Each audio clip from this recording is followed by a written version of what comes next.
लातूर जिल्ह्यातील निलंगा येथे मुस्लिम धर्मीयांचा 2 दिवसीय इज्तिमा कार्यक्रम आयोजित करण्यात आला होता। मुस्लिम धर्मीयांचा निलंगा येथे तबलीग उमूमी इज्तिमा संपन्न। मुस्लिम धर्मीयांचा लातूर जिल्ह्याचा 2 दिवसीय तबलीग उमूमी इज्तिमा 30 डिसेंबर सोमवार व 31 डिसेंबर मंगळवार रोजी निलंगा येथे आयोजित करण्यात आले होते। त्यानिमित्ताने सहकार मंत्री बाबासाहेब पाटील यांनी भेट दिली।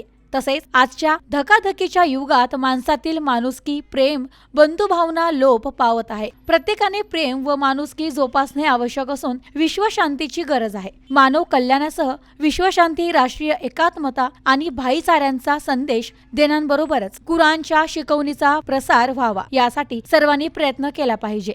पवित्र कुराण जीवन जगण्यासाठी असून पवित्र ग्रंथ कुराण हे फक्त मुस्लिमांसाठीच नव्हे तर संपूर्ण मानव जातीसाठी आहे।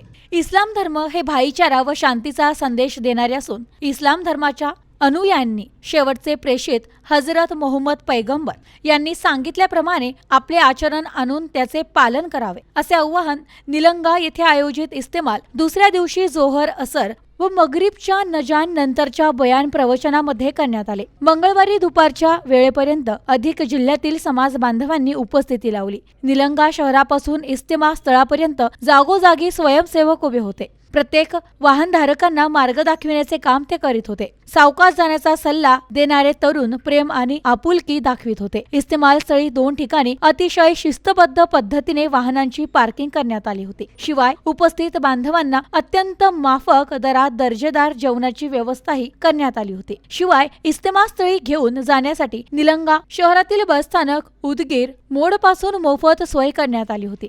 सोमवारी सकाळपासून इज्तिमालचे अभ्यासक धर्मगुरू कुर्आन हदीसवर बयान करत होते। यावेळी या इज्तिमात सहकार मंत्री बाबासाहेब पाटील, खासदार शिवाजी काळगे तसेच राजकीय व सामाजिक क्षेत्रातील मान्यवर उपस्थित होते। प्रतिनिधी असलम शेख, न्यूज टुडे 24, लातूर।